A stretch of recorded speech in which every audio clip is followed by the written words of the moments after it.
thank you very much. I'm honoured to be asked to come and speak today. The last time I stood at this lectern, I was actually only about this high, and it was a completely different experience because I didn't see how many people were out there. I think the Spencer Award for Public Speaking has already gone to these two characters behind me, so well done on that. Difficult act to follow. I'd like you to picture the scene of me just a few years ago. I'm in deepest Congo, Africa's heart of darkness, and I'm sitting in a small, well-camouflaged hide. My quest was to try and film the elusive western lowland gorillas that live there. I'd chosen a position on the border between forest and a marshy swamp where the gorillas love to come and feed on the water plants. And I'd already spent 12 days in the hide from dawn to dusk without any luck. On the 13th day, my patience was rewarded, as mid-morning, a family group of gorillas entered the clearing to feed about 250 metres away, and I could hardly contain my excitement. There were 22 in the family, accompanied by quite a large silverback. He was maybe 150 to 200 kilos, probably sat about so high, and with a build that would have Mike Tyson for breakfast. Well, not literally, gorillas are vegetarians, as you know. The scene was idyllic, a living Eden. As the gorillas slowly spread out across the clearing and started to... Ooh, jumped a line. As the gorillas slowly spread out and ambled towards me feeding, they sent up swirls of butterflies. My film camera was purring, and the patience of waiting was paying off. I felt I was finally getting some unique and beautiful footage. Some of the females had infants, and whilst their mums were feeding, the young ones played. It was lovely stuff. The group continued to drift towards me, and I was able to get closer and closer details. Suddenly, one of the females spotted my lens, which was just sticking out of the front of the hide, and was staring straight at me. I daren't move. The silverback then approached and sat just meters away with his back towards me, also very suspicious of this strange-looking bush. I became very nervous, because what I omitted to tell you was that despite gorillas normally being gentle animals, just 3 days earlier, Dave Morgan, a good friend and scientist who had more than 8 years' experience of working with these animals in the forest, was in hospital having been attacked by a lone silverback he'd inadvertently surprised on a forest path. He'd suffered bad bites to his shoulder and several broken ribs, and because of this, I was rightly nervous. Now, the etiquette of meeting with gorillas on foot in the forest is quite simple, really. The chances are, if you get to see a gorilla at all, they'll run away from you. Often before you see them, they'll hear you coming. But sometimes, though, they will stand their ground and watch you. So as not to threaten them, you should squat down, make yourself smaller than them, avoid eye contact. And the other thing is you can do is you can pretend you're feeding, so it looks like you're relaxed and you're feeding. So pick a leaf off, don't actually eat it because you don't know what's poisonous out in the forest. But put a leaf in your mouth and pretend to chew on it. And you can watch the gorillas, and quite often you might be able to spend a couple of hours with them if they're relaxed. The other thing you can do, if they're looking at all edgy, is to make a low appeasement call like this. That's probably the first time you've heard a gorilla calling this cathedral. However, in the hide, that etiquette didn't quite, wasn't going to quite work out because I was hidden from view. None of the body language was going to help me. I was particularly concerned when one of the females now behind my hide, if she was to shriek an alarm call, the silverback might go running, charging to defend her. I was lucky. Over the next 10 minutes or so, as all the gorillas drifted off, and finally the silverback got up and walked off too. I was just about to adjust the camera to get a shot of the group wandering off behind me when the silverback stopped. He turned around and headed straight back towards the hide, clearly inquisitive to find out what was in this strange-looking bush. I could barely breathe. I was so frightened. My heart was pounding in my chest.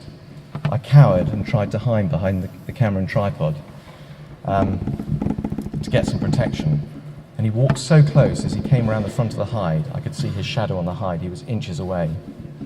And it was at a moment like that when I suddenly thought, how on earth did I get myself in this position? Like most young people of your age, I was not sure what I wanted to do with my life. What was I going to choose as a career? There were many things I did at King's which at the time seemed pointless. How could some of these things I was being taught be relevant in later life? And it's taken me a few decades to realise. I spent 5 years singing in the choir here in Gloucester Cathedral and loved the singing and music and being part of the choral team.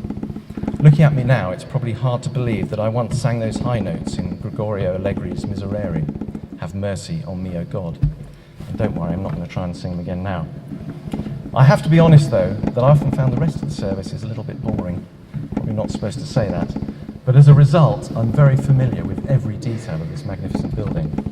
All these pillars, the details up in the roof, the golfer in the east window.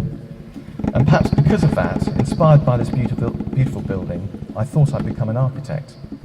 Little did I realise that my true passion lay elsewhere, and I was yet to discover it. I did learn, however, to sit still and be patient, as you are now, a trait that has since paid dividends, for instance, sitting in hides. Wildlife behaviour doesn't always happen on cue. At King's, I loved art, but I was frustrated that what I painted on paper was not what I saw in my head. My ability was way below my expectation. I did learn the rule of thirds and about balance in a picture, light quality, direction and modelling. And I'm sure you've all been tasked with trying to draw a ball or a sphere and make it look 3D on a piece of paper. I mean, I found that impossible and I was never going to get an A. Then I discovered the answer. It was photography. What I framed and snapped was what I got. And it was rewarding to be able to capture a moment, print the photo, and then share that moment I captured with anyone. I enjoyed sport at school, but was rubbish at it. Playing rugby toughened me up, and I'm not adverse to getting my knees dirty. I also got very fit, and probably as a result, I'm still able to yomp for miles with a 30-kilo pack on my back, although I may, look at me, you may not believe it. Geography. I can read maps. I know north from south, where the sun rises and sets, tides and moon phases, rivers flow to the sea.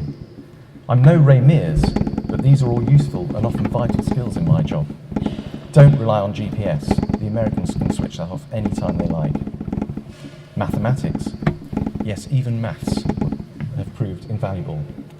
Being a freelancer, I have to do expenses, invoices, VAT and all the boring things like dreaded tax returns. And unless you can trust and afford to pay someone else to do these tasks, you will have to do them, unfortunately. Straight after leaving school, I believe I made my own luck. Still not really sure what I wanted to do, but armed with my portfolio of black and white photographs I'd taken, developed and printed whilst at King's, I knocked on the door of a small film company called Oxford Scientific Films. I was interviewed there and then and was offered and accepted an unpaid holiday job. They'd give me my bus fare and my lunch. There I was inspired by enthusiastic wildlife filmmakers and found my passion and interest, photography and the moving image and wildlife. I ended up skipping university and worked there for 4 years, and that decision set me up in this career. Meanwhile, back in the Congo, the gorilla was carrying on round my hide.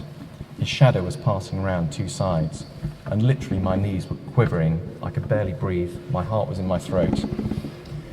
Then he slapped at the hide and hit me, knocked me to the ground. His shadow still loomed over the hide, and as I was literally shaking there, wondering what was going to happen next, with the memory of my mate Dave Morgan, who'd just been attacked, thinking I was going to get bitten and pummeled to a pulp, the chair was slipping from underneath me, and I thought if the chair clunked onto the tripod, I was convinced he'd attack and flatten this weird bush. I tried to make that low appeasement call, but being incredibly nervous, instead a high-pitched sound came out. Very reminiscent of my days as a chorister. Luckily for me, the silverback just walked off. He obviously thought there was just a mouse inside this bush, and I got away with it. Through my career, I've had the pleasure of experiencing and filming events in more than 80 countries around the world. Just like my early school photographs, these events can then be shared with people who didn't witness them firsthand. They're now on TV and much on a bigger scale. BBC series like Planet Earth, Life and Frozen Planet get global audiences of in excess of 200 million viewers. Hopefully these programs will continue to entertain, enthuse and inspire people around the globe with the aim of trying to reduce the impact our species is having on the planet. Whilst at King's, I was inspired by Edward Jenner, who stands down the end there, a man responsible for saving more lives on this planet than anybody else in history. I was and still impressed that one person could make such a difference. Another hero of mine, who I've been lucky to work with over the past 25 years, is Sir David Attenborough. Again, I believe he's done more for conservation indirectly by enthusing audiences with his programs than any other person. I see before me a group of people who have knowledge and the potential to also make a difference in this world. And I'm excited to see which of you will be awarded OBEs, knighthoods, or maybe immortalised in marble and stand shoulder to shoulder with Edward Jenner at the end behind you. You may not know yet what your passion is, but start by looking at what you're good at. Make your own opportunities, and whatever you choose to do, make sure it's something you enjoy and you have fun doing it. Good luck, and remember, it's jungle out there.